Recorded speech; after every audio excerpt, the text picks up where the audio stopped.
तो दोस्तों आज हम बात करेंगे एलजी वॉशिंग मशीन की फुल कनेक्शन के बारे में, जो कि 4 बाय टाइमर के साथ, ठीक है। और जितने भी पार्ट एलजी वॉशिंग मशीन में यूज होते हैं वो सारे के सारे दोस्तों मैंने 3D एनिमेशन की मदद से यहाँ पर बना रखे हैं और बिल्कुल आसान तरीके से आप लोगों को मैं सिखाने वाला हूँ कि किस प्रकार से क्या क्या होता है, ठीक है। तो कैपेसिटर की बात सबसे पहले आती है। देखिए कैपेसिटर में सबसे ज़्यादा कंफ्यूज होती है। कैपेसिटर हमने एक 10 MFD और एक 6 MFD का ले रखा है, जो कि 6 MFD का हम स्पिन मोटर में यूज करेंगे और 10 MFD का हम बास मोटर जो कि कपड़े सुखाने धोने वाली में यूज करेंगे, ठीक है। तो सबसे पहले हम बात करेंगे न्यूट्रल से। देखिए न्यूट्रल को हमें डायरेक्टली लेना है। यहाँ पर तो मैं थिम्बल न्यूट्रल के बना चुका हूँ, न्यूट्रल और फेस के, ठीक है। सबसे पहले न्यूट्रल का एक तार आप लोगों को ले जाना है जो कि ब्लैक होता है, और जो मोटर का स्पिन मोटर का मैन होता है, यानी कोई सी भी मोटर हो, हमारी स्पिन हो बास हो, उन दोनों में से जो मैन तार होता है उसमें आप लोगों को देना है, ठीक है। यानी कि एक तार हमने क्या करा, इस स्पिन मोटर का मैन वायर ले लिया, दूसरा तार हम पहुंचेंगे डायरेक्टली बास मोटर में, ठीक है। उसका भी हम यहाँ पर एक मैन वायर ले लेते हैं।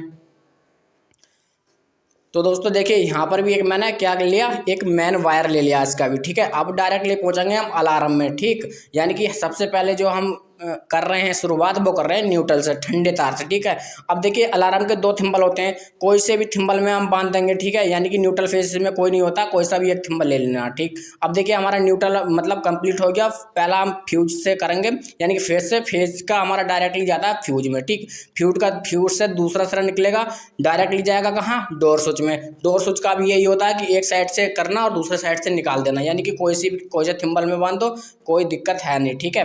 तो डोर स्विच से डायरेक्टली हम निकालेंगे टाइमर की कनेक्शन, ठीक है। स्पिन टाइमर की बात आती है। देखिए स्पिन टाइमर में हम कोई 2 तार हमें दिख रहे हैं, यानी कि कोई से में भी तार में बांध देंगे, कोई दिक्कत वाली बात नहीं है। तो मैं यहाँ कलर वाइज ले लेता हूँ, आप लोगों को कोई प्रॉब्लम नहीं पड़े, ठीक है। देखिए हमारा एक टाइमर का कनेक्शन हो गया, ठीक। अब क्या करेंगे, अब हमारा वाश टाइमर है ये, जो कि कपड़े सुखाने धोने वाला होता है। तो कपड़े धोने वाले में देखिए सबसे पहला जो हम यहाँ फेज लगाएंगे, यहाँ लगा दिया हमने, ठीक है।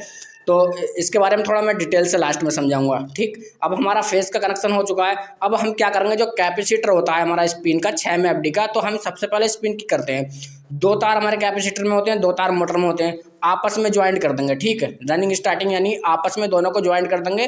तार आपस में बदल भी सकते हैं, कोई दिक्कत वाली बात नहीं है, वहां पर चल जाता है, ठीक है। यानी कि आपस में अदला बदली भी हो सकती है। देखिए जिस प्रकार से मैं 3D एनिमेशन की मदद से आप लोगों को समझा रहा हूँ, ठीक। देखिए यहाँ हमने कर दिया। अब वही काम हम करते हैं काय में, जो स्पिन टाइमर का हमारा एक तार बचा था उसे हम कोई से भी तार में जोड़ देंगे A to Z, ठीक है। ऊपर नीचे कोई से भी तार में जोड़ सकते हैं, कोई दिक्कत नहीं है, ठीक है। अब हमारा यही काम जैसे स्पिन मोटर में करा वैसे ही करेंगे, मतलब दोनों मोटरों के, यानी कि मोटर का और 10 MFD वाले जो कैपेसिटर है उन दोनों का तार आपस में ज्वाइंट कर देंगे, ठीक है।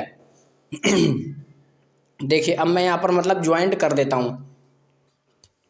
देखिए दोनों तार लिए और दोनों तार आप यहाँ भी अदला बदला हो सकता है, मतलब आपस में एयर फेयर हो सकता है, यानी कि कोई सा तार कोई से में बांध सकते हैं, कोई दिक्कत वाली बात नहीं है। अब देखिए ऊपर से 2 तार, नीला नीला आएगा और पीला पीला, यानी कलर वाइज कलर मिला देंगे।